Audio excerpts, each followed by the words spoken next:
मुलाकातें होती रहे, तू जो मेरे पास रहे, जादू से यूं चलता रहे। होना है जिससे वो हो जाने दो, खोना है इसे तो खो जाने दो, दूर से तो होगा नहीं, थोड़ा तो करीब आने दो। लाखों मिले, कोई भी ना तुमसा मिला, ओ मेरा ये दिल तेरी ओर चलता गया, ना रुका मेरे यारा, मेरे यारा, मान जाना मेरे यारा।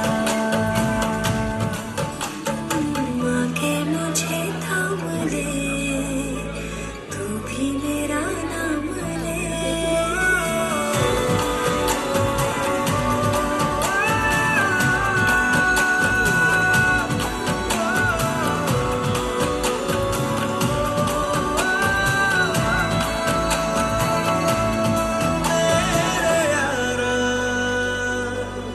मेरे यारा,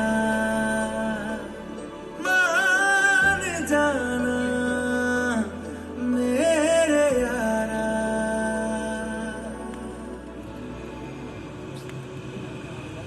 पापा सेंट्रल मॉल वहाँ चलते हैं ना, मुझे भूख लग रही है। हाँ बोलो विवान। सर याकूब की इंफॉर्मेशन मिली है, वो इस वक्त सेंट्रल मॉल में है। तुम लोगों को यहाँ पहुँचने में कितना वक्त लगेगा? सर हम रास्ते में हैं, लेकिन कम से कम 20 मिनट लगेंगे।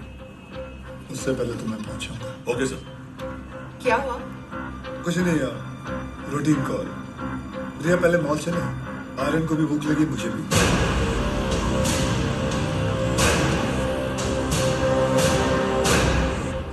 तुम दोनों यही पार्किंग लॉट में रुको, मैं भी आता हूँ। पार्किंग लॉट में क्यों? मुझे कुछ काम है। Surya, what's wrong? Are you hiding something? ऐसी कोई बात नहीं। What's wrong?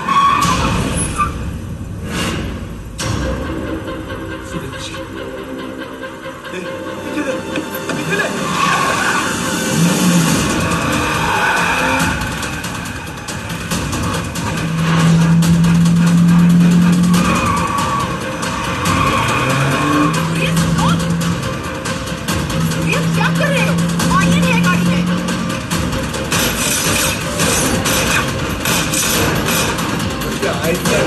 Priya.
Sir, please allow me. You can't operate your own blood. You know that. Sir, I have to go in. No, I can't allow you inside.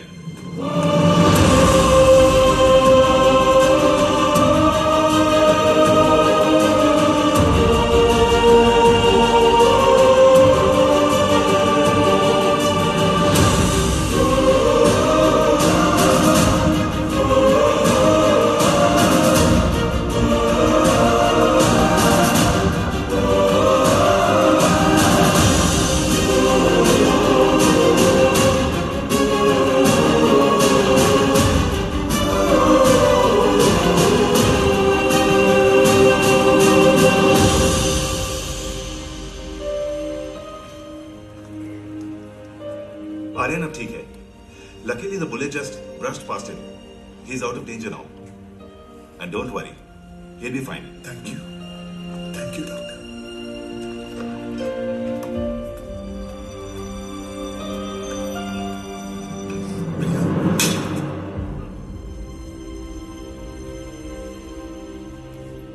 तुम जानते थे कि वहां कितना खतरा है, फिर भी तुम हमें अपने साथ ले गए।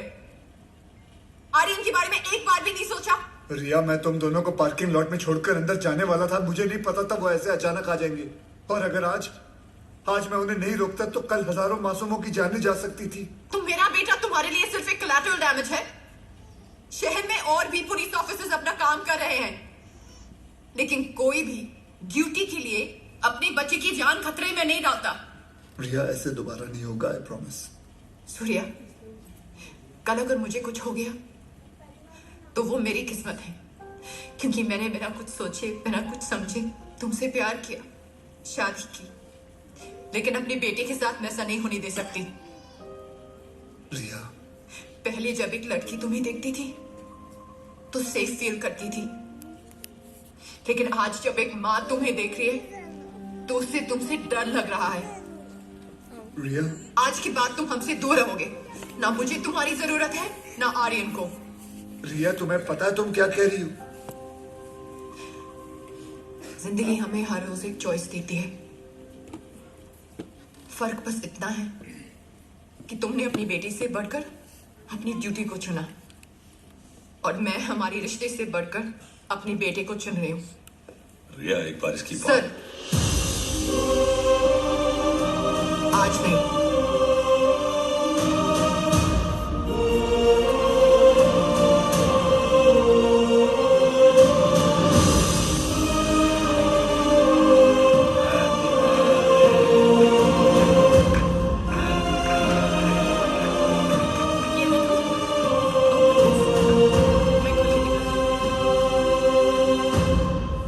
थैंक यू रिया। आर्यन चाहता था कि जाने से पहले उसका बर्थडे हम सब साथ मनाएं।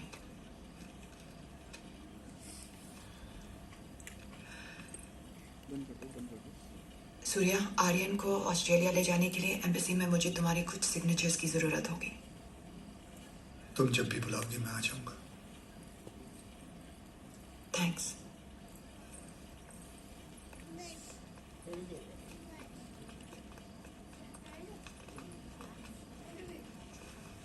पापा, मुझे मम्मा के साथ ऑस्ट्रेलिया नहीं जाना है। मुझे आप दोनों के साथ यहीं रहना है। आप प्लीज कुछ करो ना पापा।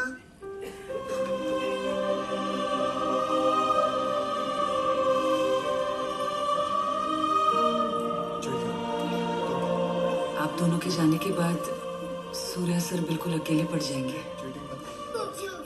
तुम्हें लग रहा होगा कि यहाँ मैं विलन हूँ,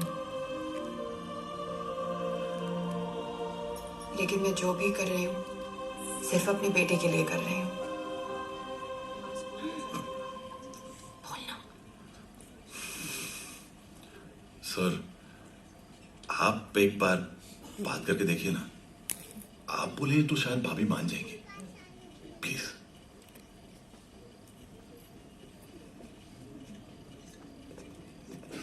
देखना, जब कबीर सर अपने भारी आवाज में समझाएंगे ना, पक्का भाभी मान जाएगी। क्या हो रहा है यहाँ? अब सर, कबीर सर भाभी से बात करने गए। मैंने सुना तुम ऑस्ट्रेलिया जाना चाहती हो। जी। देखो रिया, शादी जो होती है वो दो लोगों के बीच होती है, एक पुरुष और एक स्त्री के बीच का मिलन। जैसे कि ये जो पिस्टल है, इसके अंदर गोली है। अब इन दोनों का एक हसीन एक संबंध है, एक जोड़ी है। लेकिन अगर इन दोनों को अलग कर दिया जाए तो दोनों किस काम के? गड़े। कौन भेजा उसको? सही कौन बोला तुमने? You understand what I am saying? जी जी बिल्कुल सर, बिल्कुल। क्या रिया, अक्सर गुस्से में लिए हुए जो डिसीजन होते हैं वो गलत होते हैं। वाह, शादी के बारे में आप कितना कुछ जानते हैं। लेकिन हम आज तक आपने शादी क्यों नहीं की?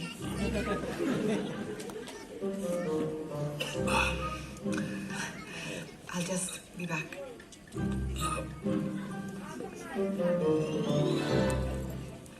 अब इसे क्या बताऊं मैंने शादी क्यों नहीं की।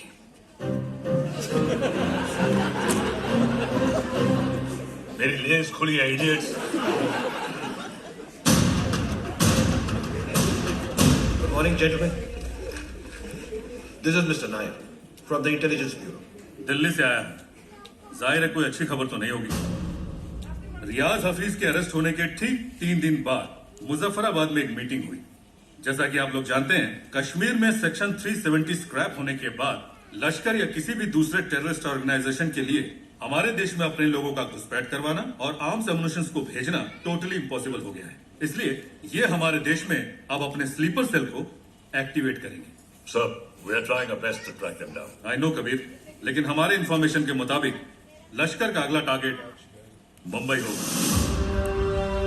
दे are planning a bigger attack then Taj 2611। Sir, Lashkar के ट्रांजैक्शंस को ट्रैक करते हुए कुछ और इंफॉर्मेशन एटीएस के हाथ लगी है। Surya. Sir, this is Kadar Usmani. PoK में ओमर हफीज के मदरसे में जिन सोर्सेज से फंडिंग जाती है, उन्हीं सोर्सेज से इंडिया बेस्ड नूरे अमन फाउंडेशन में भी फंडिंग आ रही है और ये उस फाउंडेशन का चेयरमैन है। ये मुंबई से करीब 50 किलोमीटर दूर पडगा में रहता है। रिलीजियस लीडर और पॉलिटिकली वेल कनेक्टेड भी है, इसलिए बिना किसी कॉन्क्रीट प्रूफ के हम इसे अरेस्ट नहीं कर सकते। पॉलिटिकल इशू तो होगा ही, बल्कि कम्युनल वायलेंस का भी खतरा है। सर, आई थिंक एटीएस को कादर उस्मानी को बुलवाकर पूछताछ कर लेनी चाहिए। पॉलिटिकल इश्यूज मुझ पर छोड़ दो, बुलाओ सर।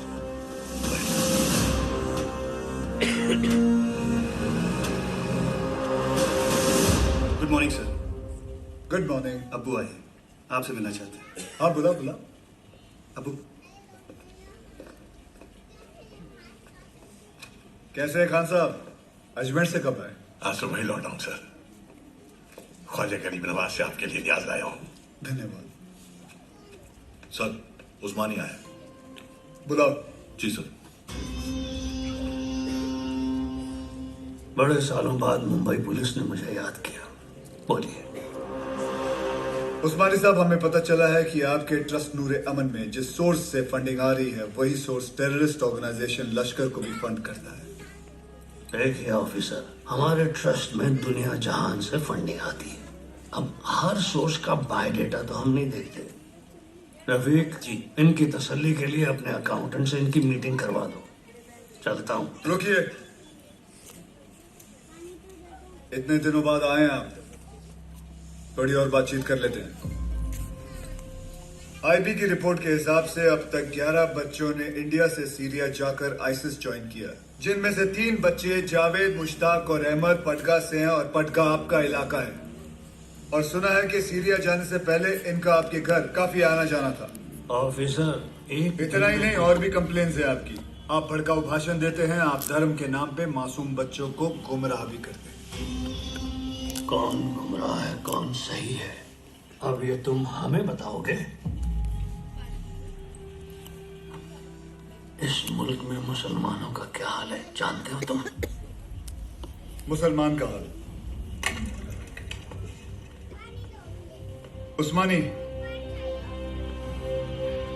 आप जानते हैं कौन है? नईम खान।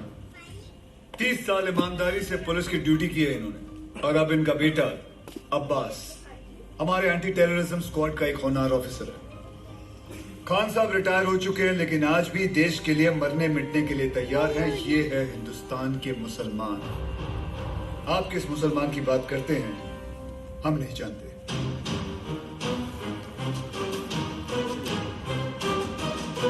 उस्मानी, मुंबई पुलिस पासपोर्ट पे रिलीजन देखकर गोली नहीं चलाती, क्रिमिनल रिकॉर्ड देखकर ठोकती है।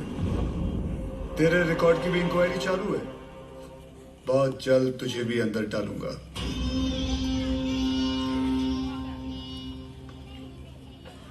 जिस दिन महाराष्ट्र को जलाना हो, मुझे अरेस्ट करने आ जाना। खुदा हाफिज। एक कादर बहुत बोलने लगा है।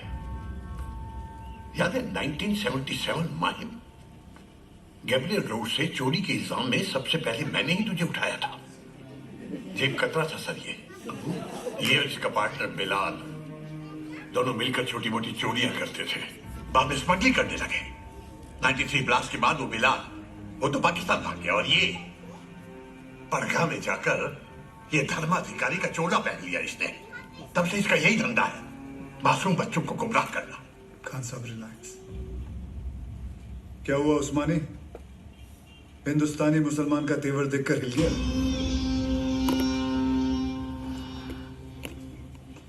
उस्मानी, इस देश में जितनी नफरत कसाब के लिए है उतनी इज्जत कलाम के लिए।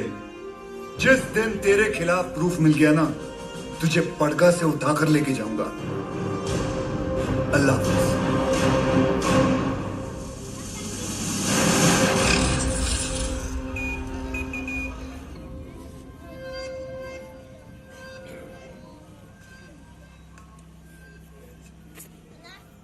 आज जो हुआ वो ठीक नहीं हुआ भाईजान।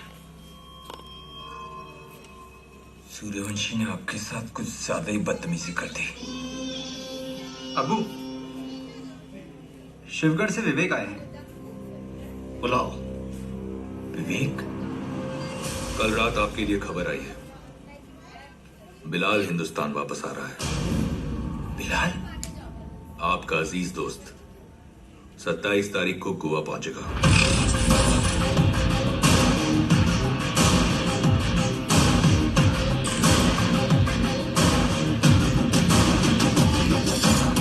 कल मालदीव्स की फ्लाइट में अजय गुप्ता के नाम से एक आदमी आने वाला है।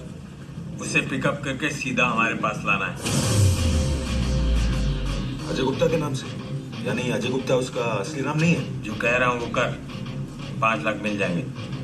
5 लाख? उस्मानी भाई का कोई खास है क्या? ये जानने की जरूरत नहीं है। ये आदमी को पिकअप करने के लिए अपने को 5 लाख रुपए क्यों मिल रहा है? मेरे को तो लग रहा है कुछ ना कुछ गड़बड़ है। ए लिली, अपने को क्या लेना देना? हाँ, 2.5 लाख तेरा, 2.5 लाख मेरा, ऐश कर।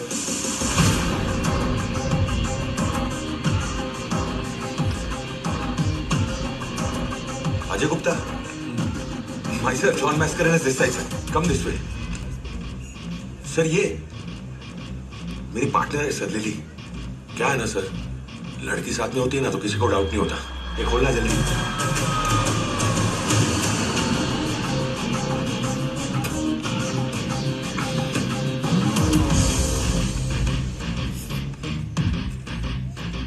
रियाज, आपके लिए खबर है, बिलाल गोवा आ चुका है और आपका यहाँ से निकलने का वक्त है।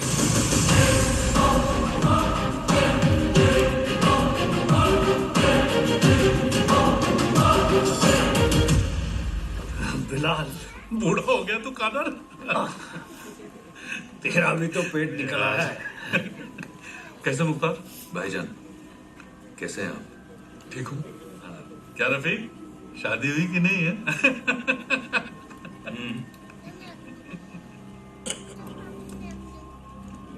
जाना कहाँ है? Sawantwadi.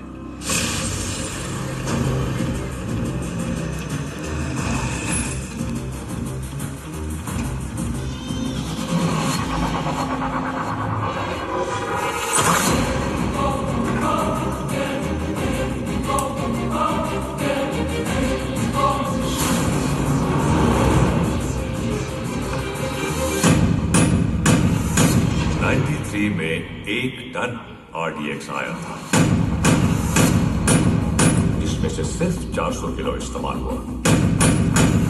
It could be anywhere, Mumbai, Porbandar, Konkan. 600 kilo आज भी इंडिया में ही कहीं दफन है।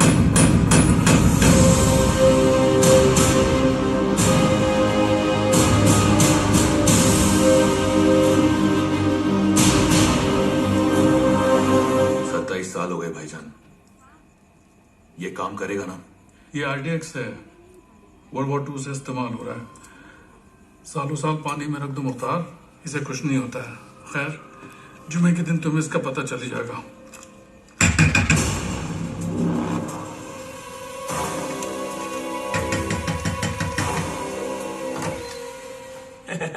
क्या हो भाऊ, ये बंगला आपका है?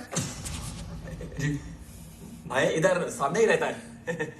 बंगला बहुत टाइम से बंद था. बहुत सालों के बाद आहे नाही. कधी बघितलं नाही तुम्हाला.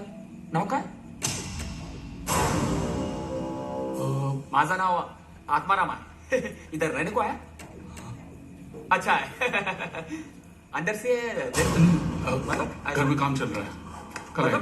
ऐसा थोड़ा सा हाँ, मतलब कल.